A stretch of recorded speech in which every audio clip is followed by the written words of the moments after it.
When President Carter created the Federal Education Department in 1979, it was opposed by members of his own cabinet, as well as the American Federation of Teachers, the New York Times editorial board, and the famed Democrat Senator Daniel Patrick Moynihan.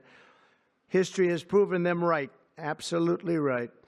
After 45 years, the United States spends more money on education by far than any other country, and spends likewise by far more money per pupil than any country, and it's not even close. But yet we rank near the bottom of the list in terms of success. It's an amazing stat. Those are two stats you don't want: the most money spent per pupil, and you're at the bottom of the list. And that's where we are, like it or not, and we've been there for a long time. 70% of eighth graders are not proficient in either reading or in math. 70%.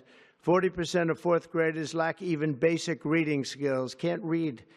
Students in our public elementary and middle schools score worse in reading today than when the department opened, by a lot. In Baltimore, 40% of the high schools have 0 students who can do basic mathematics. Not even the very simplest of mathematics. I said, give me your definition of basic, and they're talking about like adding a few numbers together. Despite these breathtaking failures, the department's discretionary budget has exploded by 600% in a very short period of time, and employs bureaucrats in buildings all over Washington, D.C. And as a former real estate person, I will tell you, I ride through the streets of Washington and it says Department of Education, Department of Education. I said, how do you fill those buildings? It's crazy what's happened over the years. I'm pleased to report that after offering these federal employees 2 generous buyout options, and they were very generous, and they're good people, but they were very generous. My administration has initiated a reduction in force, and we're already cutting numbers that were really surprising to a lot, that we were able to do it so successfully. And we've cut the number of bureaucrats in half. 50% have taken office, which is great. Thank you. Under the action I'm taking today, a small handful of Democrats and others that we have employed for a long time, and there are some Republicans, but not too many, I have to be honest with you.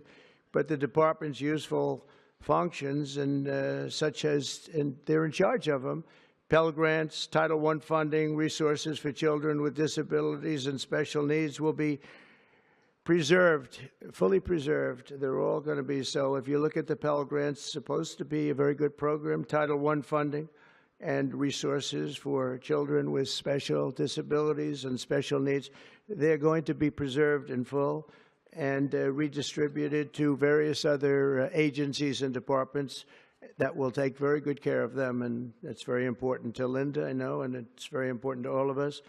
But beyond these core necessities, my administration will take all lawful steps to shut down the department. We're going to shut it down, and shut it down as quickly as possible. It's doing us no good. We want to return our students to the states where just some of the governors here are so happy about this. They want education to come back to them, to come back to the, you know, if you look, Denmark, Norway, Sweden, I have to tell you, I give them a lot of credit. China's top 10.